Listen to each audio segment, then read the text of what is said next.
Initial D.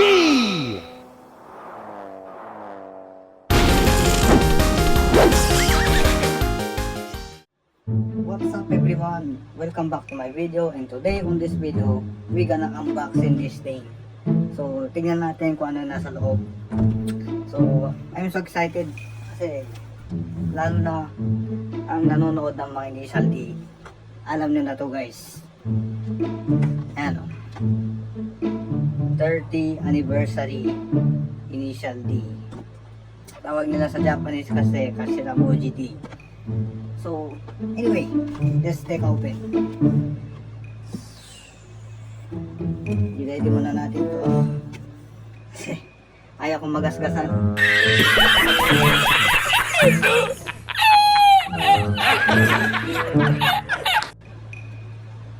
Bagong-bagong bili.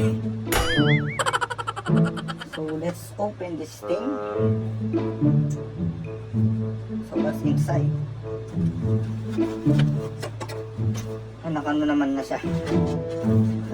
Yan. Yan na siya.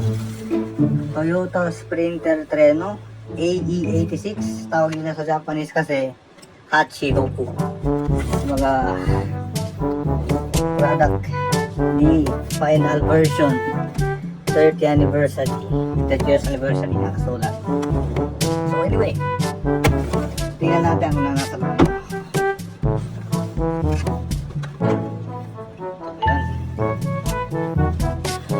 Ayan guys, paano talaga siya para hindi siya magasgasan.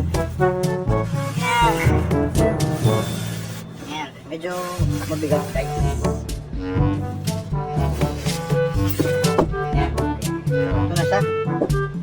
So ano muna natin? Ayan muna natin. Nakatape kasi. Ayan, hanggang hindi naman na kailangan lang lakas kasi baka ano sa loob. Okay, anyway, so ready na. Ready? 3, 2, 1, go.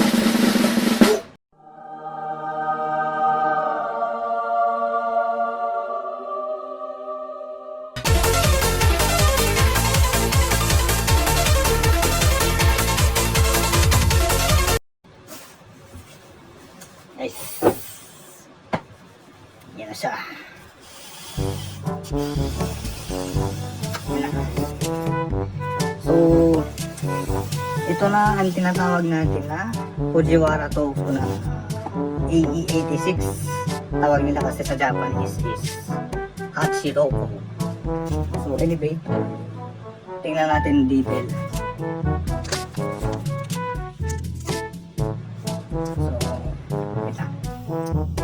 So, grabe naman. Napakakintab.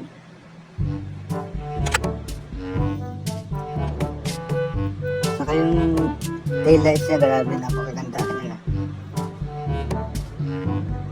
Siyempre, wala pa number kasi brand new.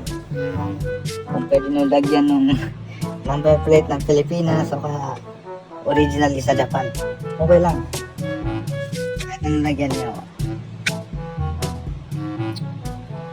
Saka yung ano nga, bumper na napakaganda, no? Yung engine room natin, bukasan. Yan, so pasensya na po guys sa ano, baka madilim kasi hindi maganda yung pagkatama. So ito po yung tinatawag natin na makina na TRG, hindi TRG, TRD na 4-cylinder or AGE na makina. Kasi wala na mga ganitong klase makina talaga nung ano na yun, bihira na makita kasi na mga ganito eh. At least guys, napakaganda talaga. May carburetor pa siya, yan eh. Saka may radiator. So tignan naman natin sa loob yung interior. Yan, ganda no.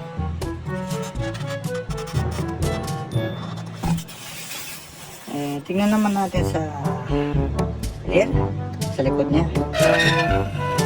Ganyan siya. Parang may alasan. So parang hindi talaga plastic yung sa loob. Parang may foam talaga siya. Parang may mat. Para nasarap hawakan. Ayan, tingnan natin yung seatbelt. Sports type talaga guys. Napakaswabe. Lahat brand new talaga. Lahat napakakinis. Napakakintab. Ayan, nakasulat na Fujiwara Tofu na Fujiwara Tofu 10 Jikayo. So ibig sabihin pan-deliver niya sa tofu. Ito yung ginagamit na kasi pang karera noong 1980s ka. Pan-deliver na sasakyan pero ginagawa na talagang parang karera. Sabi guys, oh. Saka yung tambutso niya yan.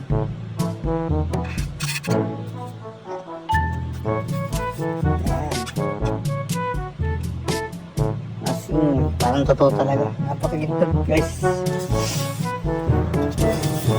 So, tignan naman natin yung ito na yung pinakihintay ko kasi.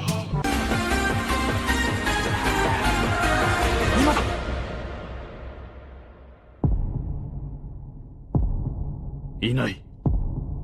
86がミラーから消えた。これは俺の車の音じゃない。いるのか、そこに。なんだと。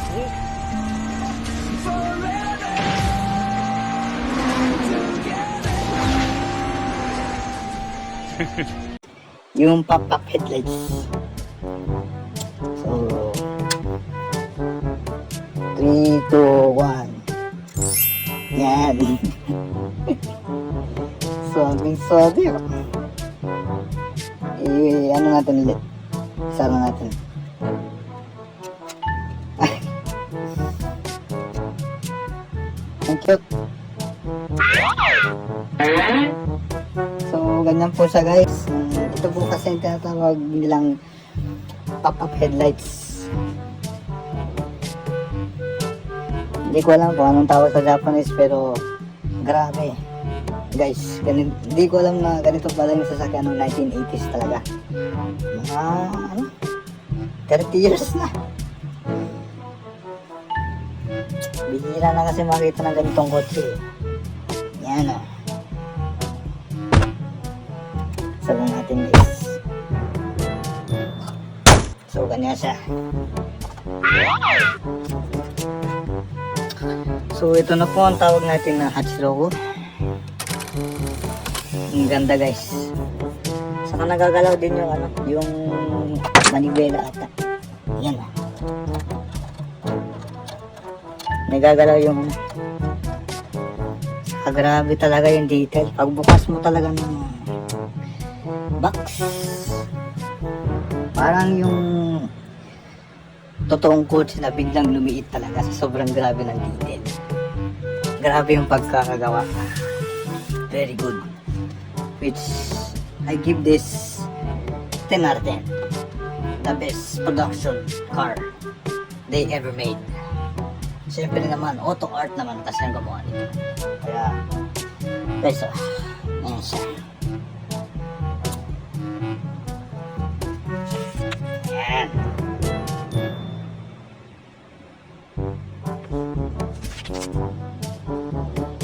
Ang ganda talaga ng bumper niya. Kahit sa mo tignan talaga, parang ready to race ready na magkarera. So that's my whole video. If you like this video, like and subscribe, and don't forget to subscribe if you want my video.